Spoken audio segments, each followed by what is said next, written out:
अस्सलामु अलैकुम। जैसे इस वीडियो के टाइटल से आपको पता चल गया होगा कि हमारा टॉपिक तकब्बुर है। गुरूर इंसान को अंधा बना देता है। इस दुनिया का आगाज़ होने में तकब्बुर भी एक वजह है।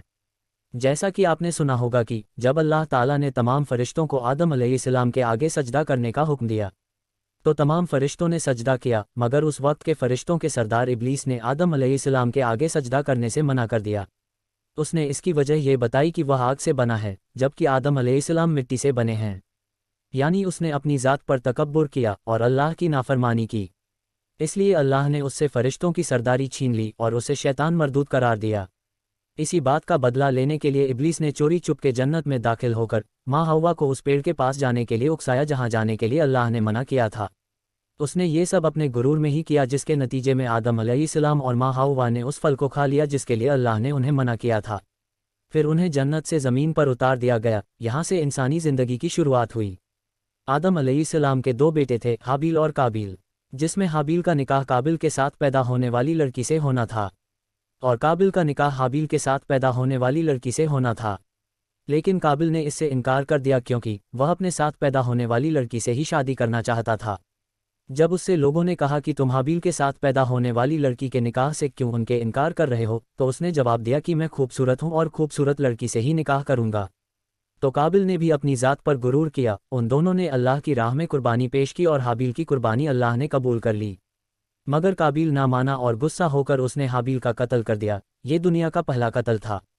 तकब्बुर की बुनियाद पर ही नमरूद और फिरौन ने खुदाई के दावे किए, मगर अल्लाह ने उन सबको गर्क कर दिया। रिवायतों में आता है कि एक बार मूसा अलैहिस्सलाम की मुलाकात इब्लीस से हुई तो आपने इब्लीस को सलाह दी, यानी अल्लाह से माफ़ी मांगने के लिए कहा और कहा कि अल्लाह बहुत रहीम और करीम है, तुझे माफ़ कर देगा। लेकिन इब्लीस अपने गुरूर की ही वजह से ही फरिश्ते से शैतान बना था और उसने इस गुरूर को छोड़ना पसंद नहीं किया। उनसे इस बात से इनकार कर दिया।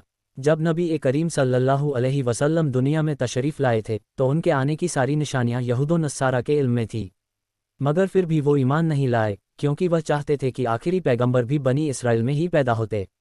यानी उन्होंने अपनी नस्ल पर गुरूर किया। अबू जहेल सफ़र पर जाता तो अपना कीमती सामान नबी करीम सल्लल्लाहु अलैहि वसल्लम के यहाँ रखवाता। इस पर उसके एक साथी ने पूछा कि तुम जब जानते हो कि यह इतने ईमानदार हो तो इनके नबी होने से इनकार क्यों करते हो।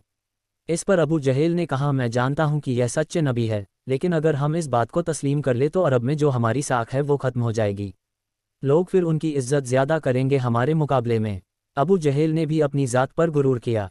इन सब वाक़यात से हमें ये सबक मिलता है कि जब हम अपनी ज़ात पर गुरूर करते हैं तो हम अपने आप पर जुल्म कर रहे होते हैं और शैतान यही चाहता है। वो सबसे पहले हमारी अकल पर हमला करता है क्योंकि वो जानता है कि अगर अकल काबू में आ गई तो चाहे सच इसके सामने हो, इसे नज़र नहीं आएगा।